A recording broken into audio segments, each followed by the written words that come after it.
Hello, my name is Jolly Gambold. I've been with LDN for 4 years and I'm currently in charge of Mercy Network project.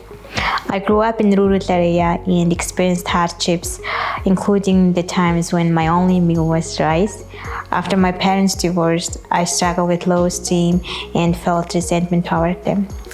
And my journey with Christ began when I was 19, while I was studying in South Korea. And my roommate, who was from Ghana, shared the gospel with me. And when I returned to Mongolia, I met an American missionary from Dallas. And she mentored and discipled me, and we are still in touch to this day. And her family has been very supportive of Mercy Network project. And coming to Christ was very transformative. My first breakthrough came when I forgave my parents and truly accepted myself for who I am. And I also realized that God had been with me through all the struggles, guiding me and sustaining me.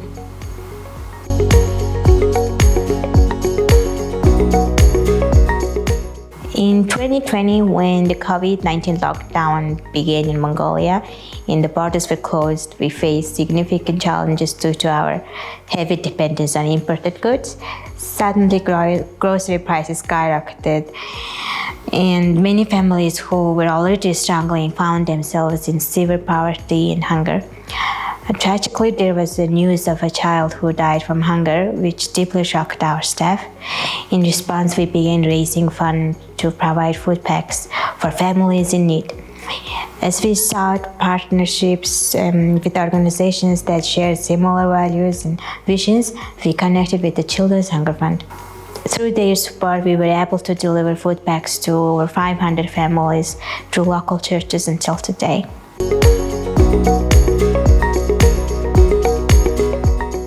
Over the last 4 years, we have delivered 1.5 million food packs to over 500 families through local churches. Witnessing how this project has impacted not only families, but also the local churches has been truly inspiring. For example, one of our partner churches recently planted a new church in a community outside the city, and this area faces significant challenges, including high rates of alcoholism, divorce, unemployment, poverty, hunger, and the poor education system. Instead of establishing their church in the city center, they choose to plant it in one of the most underdeserved areas. Over the last 4 years of our partnership, the pastor became increasingly aware of the community's need, and the church's leadership team felt called to serve the struggling families. Rather than seeking convenient, suitable locations for themselves, they decided to prioritize the needs of others. The church service team also grew significantly during this time. In fact, there have been cases where families who once received the food packs no longer needed them because their financial situation improved. These families not only stopped receiving the food packs, but also expressed a desire to help others by delivering the food packs by themselves. This transformation highlights the power of service and how the project inspires the individuals to give back to their communities. To support our local churches, we sometimes visit the families in need and ask for their recommendations or suggestions regarding the food packs. On one occasion, I visited a single mother who lives with her 2 children, one of whom has a mental disability. And when I met her, I felt overwhelmed and decided to share my testimony with her. I told her how in the past I resented my parents, but later forgave them, and explained that the reason I forgave them was because Christ's love humbled me and allowed me to see the things differently.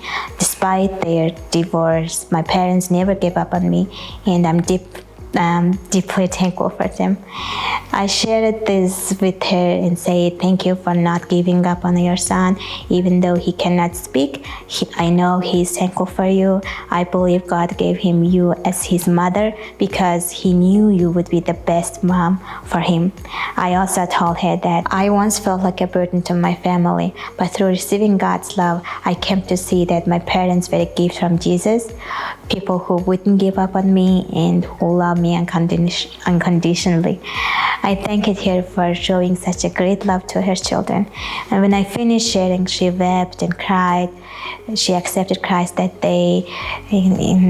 We've been friends ever since. We occasionally talk on the phone to check in and how we are doing.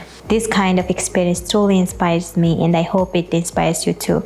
Even though I was the one visiting her, it's because of your support that these visits are possible. You make it possible for us to share testimonies, God's love, God's gospel with the families like hers. Thank you for being a part of this mission.